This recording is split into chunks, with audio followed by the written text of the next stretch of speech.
은혜 받을 하나님의 말씀은 잠언 18장 13절에서 24절까지의 말씀입니다.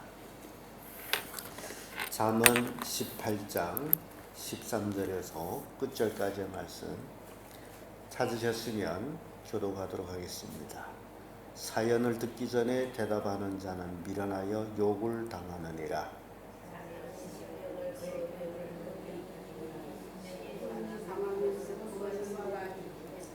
명철한 자의 마음은 지식을 얻고 지혜로운 자의 귀는 지식을 구하느니라.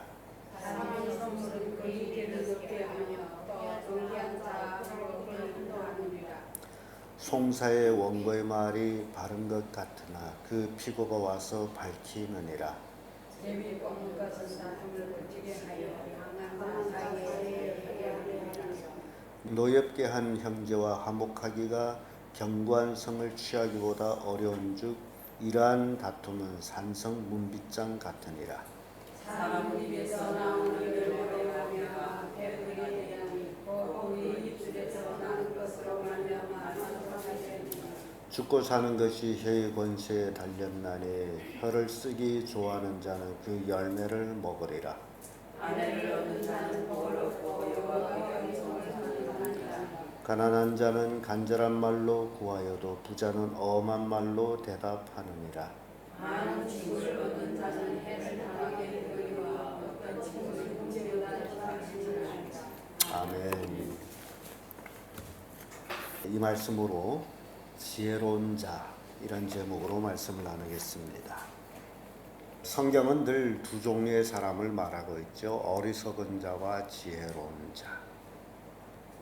그래서 어리석은 자는 하나님을 모르는 자라고 생각하면 될 것이고 지혜로운 자는 하나님을 아는 자라고 생각하면 되겠습니다.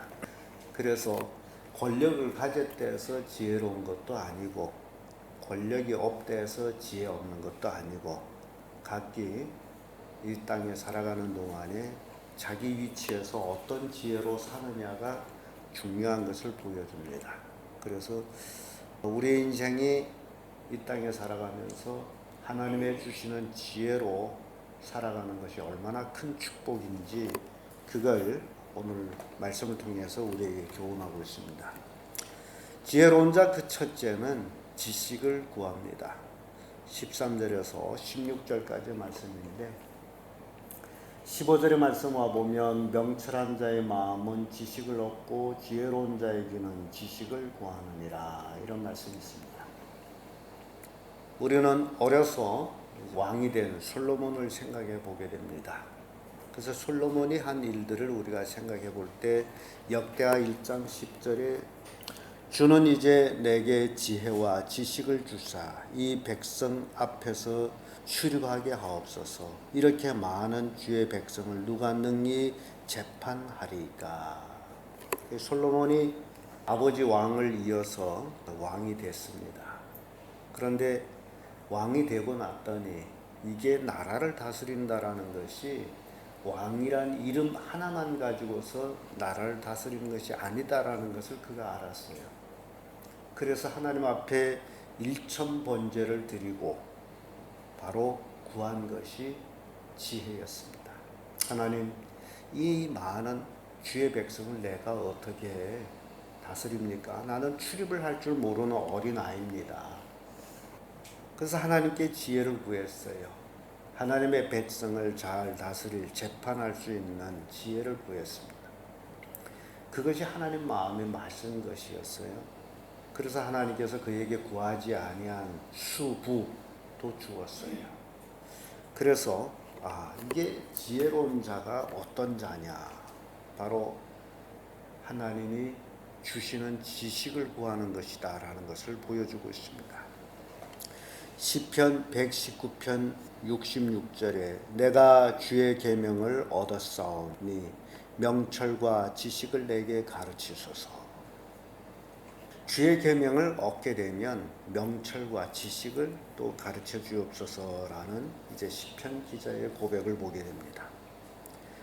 또 잠언 15장 14절에도 명철한 자의 마음은 지식을 요구하고 이렇게 말씀합니다. 호세아 성경 보게 되면 이 백성이 망하는 것은 지식이 없어 망한다라고 말씀합니다.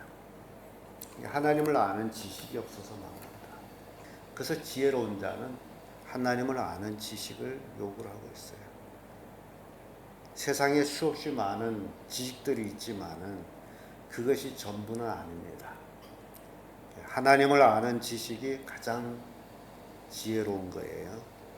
그래서 지혜로운 자는 이렇게 지식을 구하고 있다라는 것을 보여주고 있습니다. 두 번째로 지혜로운 자는 화목을 찾습니다. 17절에서 19절까지 말씀인데 19절의 말씀 보면 노엽게 한 형제와 화목하기가 경관성을 취하기보다 어려운 이러한 다툼은 산성 문빗장 같으니라. 화목하지 못하면 산성의 문빗장이 열리지 않듯이 경관성을 취하기보다도 더 어렵다. 그래서 이 화목이라는 것이 굉장히 중요합니다. 우리가 예수 그리스도를 믿고 구원받아 하나님의 자녀가 됐습니다. 그렇다면 우리에게 어떤 직책이 있느냐? 고린도후서 5장 18절의 말씀 보면 우리에게 화목하는 직책을 주셨으니라는 말씀이 있습니다. 우리가 구원받은 하나님의 자녀라면 여러 가지 직책도 있지만은 그 중에 화목하게 하는 직책도 있다. 그래서 성도와 성도지 간에 서로 화목하고 가족이 화목하고 이런 그 축복이 이제 우리의 직책을 통해서 이루어지는 것들을 보여주고 있습니다. 욥기서 22장 21절에는 너는 하나님과 화목하고 평안하라 그리하면 복이 내게 임하리라 라는 말씀이 있어요. 사랑과 화목하며 더 중요한 것은 하나님과의 화목이다. 하나님과의 화목하면 평안을 얻고 복을 얻는다. 그래서 우리가 신앙생활함에 있어서 가장 중요한 것은 내 자신이 하나님과 화목하고 있는가. 사람과는 화목하는데 하나님과 화목하지 못하다. 그러면 그것은 복이 없는 화목이에요. 하나님과 화목하는 것. 잠언 16장 7절에도 사람의 행위가 여호와를 기쁘시게 하면 그 사람이 원수라도 그로 더불어 화목하게 하시느니라 라는 말씀이 있어요. 하나님 보시기에 우리의 삶이 하나님과 화목하면 원수라도 이제 화목하게 된다라는 말씀입니다. 그래서 지혜로운 자는 화목을 구하는 자다라고 말씀을 주고 있습니다. 세 번째로 지혜로운 자는 말의 열매를 먹습니다. 20절에서 21절의 말씀인데 20절의 말씀 보면 사람이 입에서 나오는 열매로 인하여 배가 부르게 되나니 그 입술에서 나는 것으로 하여 만족하게 되느니라. 죽고 사는 것이 혀의 권세에 달렸나니 혀를 쓰기 좋아하는 자는 그 열매를 먹으리라. 이런 말씀이 있습니다. 이 말이라는 것이 때에 맞는 말, 또 어떤 말을 하느냐가 굉장히 중요합니다. 우리 속담에는 말 한마디에 천냥비들 갚는다는 말도 있습니다. 그래서 지혜로운 자는 어떤 말을 해야 되는지를 알고 있다라는 겁니다. 잠언 12장 14절의 말씀 보면 사람은 입의 열매로 인하여 복록을 족하며 그 손에 행한 대로 자기가 받느니라. 입의 열매라고 게 어떤 말을 하느냐. 또한 마태복음 12장 36절 37절에는 사람이 무슨 말을 하든지 심판날에 이에 대하여 신문을 받으리니 내 말로 의롭다 함을 받고 내 말로 정죄함을 받으리라. 말이라는 게 이렇게 굉장히 중요한 것을 보여주고 있습니다. 그래서 우리 그리스도인들은 지혜로운 자가 되어서 우리의 입술은 하나님을 찬양하는 데만 사용하게 되면 입술의 열매를 우리가 먹게 되어 있습니다. 우리의 입이 하나님 앞에 기도하기만 하면 그것은 하나님 앞에 향기로운 제물로 올라가게 되어 있습니다. 그러나 남을 흉보거나 남을 비방하거나 남을 욕하는 말은 그대로 자기에게 보응으로 돌아오고 있다라는 겁니다. 그래서 성경은 우리를 향해서 원수라도 축복하고 저주하지 말라라는 말씀이 나옵니다. 죄라는 말 중에 헬라말로는 하말티아라는 말이 있습니다. 빗나갔다. 그것이 죄다라고 이렇게 표현하고 있습니다. 말이 빗나가도 죄가 되는 거예요. 왜냐하면 사람이 말이라는 게 음파라는 게 있어가지고 말하면 그 말이 그대로 전달된다라는 겁니다. 그런데 예를 들어서 우리가 누구를 저주를 했어요. 그럼 그 저주가 그 사람한테로 가게 돼 있습니다. 근데 저주가 그 사람한테 갔는데 저주가 그 사람한테 내리려고 봤더니 저주받을 사람이 아닙니다. 그러면 그 저주가 거기에 내리지 못하기 때문에 한 사람에게로 돌아옵니다. 그래서 시편에도 저가 저주하기를 좋아하던 것이 저주가 자기에게 임하고 축복하기를 원치 않더니 축복이 멀리 떠났도다라는 말씀이 있습니다. 이 하말티아 빗나갔다. 공중에 날아가는 매를 향해서 화살을 날렸는데 그 화살이 매를 맞히지 못하고 다시 땅의 흡인력으로 인해서 화살이 땅으로 떨어지는데 마침 쏜 사람이 머리 꼭대기에 떨어졌습니다. 그게 죄라는 거예요. 빗나가면 그렇다는 거예요. 그래서 이 말의 열매, 지혜로운 자는 어떤 말을 해야 할지를 알고 있다. 그래서 우리 성도들은 축복의 말, 또 하나님을 찬양하고 기도하는 그런 말을 이제 많이 사용하는 자들이 지혜로운 자라는 것을 보여주고 있습니다. 끝으로 지혜로운 자는 은총을 받은 자입니다. 22절에서 24절까지의 말씀인데 22절은 굉장히 재미있는 말씀이 있어요. 아내를 얻는 자는 복을 얻고 여호와께 은총을 받은 자니라 라는 말씀으로 시작합니다. 우리는 최초의 부부를 생각하게 됩니다. 처음에 누가 먼저 있었어요? 아담이 혼자 있었어요. 하나님 보시기에 좋다 나쁘다?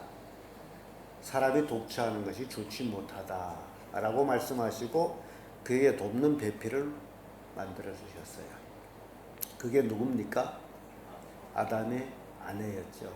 그래서 그런 걸 생각해 볼 때에 아내를 얻는 자는 복을 얻고 여호와께 은총을 받은 자니라 할 때에 아담은 복을 얻고 하나님께 은총을 입은 자구나 라는 것을 생각하게 됩니다. 왜냐하면 사람이 독처하는 것이 좋다 나쁘다? 좋지 않다. 그래서 가족이라는 것이 이렇게 시작이 됩니다. 인류의 가족의 역사가. 그래서 가족이 부부로 인해서 형성이 되고 또 자식을 낳고 번성해 가면서 민족을 이루어가는 그런 모습을 보는데 시작부터 하나님의 은총을 받고 살아가는 그런 사람들. 그래서 우리 인간은 이 땅에서 누구의 은총을 받아야 됩니까? 하나님의 은총을 받아야 돼요. 그게 가장 중요한 거예요. 그게 지혜로운 자는 하나님의 은총을 받기를 원하고 있다는 겁니다. 잠언 8장 35절의 말씀 보면 대저 나를 얻는 자는 생명을 얻고 여호와께 은총을 얻은 것이니라. 또 잠언 12장 5절에 선인은 여호와께 은총을 받으려니와 악을 꾀하는 자는 정죄를 받으리라. 그래서 하나님께 은총을 입는 것이 지혜로운 자의 삶이라는 겁니다. 하나님의 은총을 입지 못하고 살게 되면 빈부귀천으로 인해서 이제 사람의 삶이 달라집니다. 여기 23절의 말씀 보세요. 가난한 자는 간절한 말로 구하여도 부자는 엄한 말로 대답하느니라. 이게 사람 관계가 그래요. 가난하게 되면 사람은 기가 다 죽어가지고 부자 앞에서 약해질 수밖에 없어요. 사람 관계는 그래요. 그러나 우리가 하나님 앞에 은총을 입고 살게 되면 그렇게 부자 앞에 가서 구걸하지 않아도 됩니다. 부자라서 준 게 있다고 그 앞에 가서 떳떳지 못하게 살겠습니까? 근데 오늘날 사람들은 이게 선입관 문제인지 삶의 문제인지 사람의 몸값을 그가 가지고 있는 재부로 정하고 있습니다. 그래서 그가 재산을 얼마 가지고 있으면 그 몸값이 그렇다라고 하고 있어요. 이게 굉장히 잘못된 것이라고 생각하는데 하나님 앞에는 부자나 가난한 자나 별로 의미가 없습니다. 오로지 하나님께 은총을 입은 자만이 중요한 거예요. 하나님께서 우리에게 은총을 베풀어 주시면 우리가 이 땅에 살아가는 동안에 필요한 모든 것들 하나님이 채워주십니다. 이게 믿음이에요. 부자들은 자기 노력으로 부를 창출했다면 하나님 믿는 사람은 하나님의 은총 안에서 먹고 살게 돼 있다. 그런데 성경을 이렇게 읽다 보게 되면 악한 자가 재물을 많이 장지해 놓은 것은 선인을 위해서 장지해 놨다라고 그렇게 표현하고 있습니다. 세상 심판 때는 부자들이 재물이 그들이 생명을 구원하는 데는 아무 의미가 없다라는 것을 또 보여주고 있습니다. 예수님이 어리석은 부자에 대해서 말씀하셨죠. 오늘 밤에 내가 내 영혼을 취하리니 내 재물이 내 것이 되겠느냐.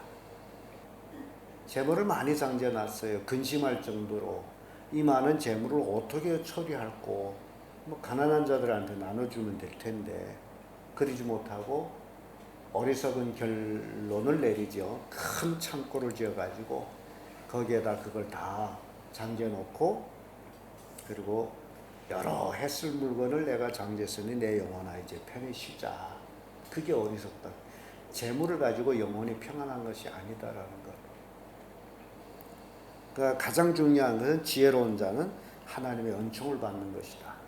그래서 재물이 아니에요. 우리가 하나님의 은총을 받고 사는 것이 가장 중요하다는 겁니다. 오늘 우리는 잠언 18장 13절에서 24절의 말씀을 통해 가지고 지혜로운 자가 어떤 자냐라는 것들을 살펴봤습니다.